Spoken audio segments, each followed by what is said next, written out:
ነበር የልጆቼን ምናምን ፖስት አደረግ ነበር የሆነ ጊዜ ላይ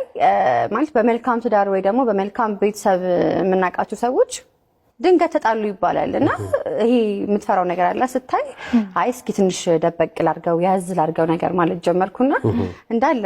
ከባለቤቴ ጋር ከልጆቼ ጋር ያለውን እንትን አልኩት ኢንስታግራምም አንድ ፎቶ ናት ከባለ ያለኝ ሌላ ፎቶ የለኝም ቪዲዮ ላይ ያሳይ ነበር ይሄ የምንሄድበት ምናምን አለ አይደል እሱን ቀንሻለሁኝ በጣም ለምን አስፈላጊ ሆኖ አላገኘሁትም ደበቅ ማለት በጣም ከብዙ ነገር ያድናል አሪፍ ነው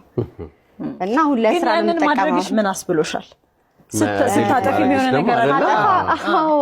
ልከውልኛል ደግሞ ተለያዩ ምናምን ነገር ተብሎ ደግሞ ፖስት አደረጉ እኛ ጋር አሁን ምንድነው ችግሩ በጣም ስትለቅ ወይ ደግሞ በጣም ስታሳያቸው ደብቁኝ ያመጣል ምናምን ትባላለህ ከዛ ደግሞ የሆነ ነገር ልቀንስ ብለ ደግሞ ስታጠፋ ደግሞ ተለያዩ የሆነ ነገር ተፈጠረ ትባላለህና የሁሉም ሰው አስተያየት ይለያያል ካሜት አንደንም ሆነ ግን ባይታይ መልካም ነው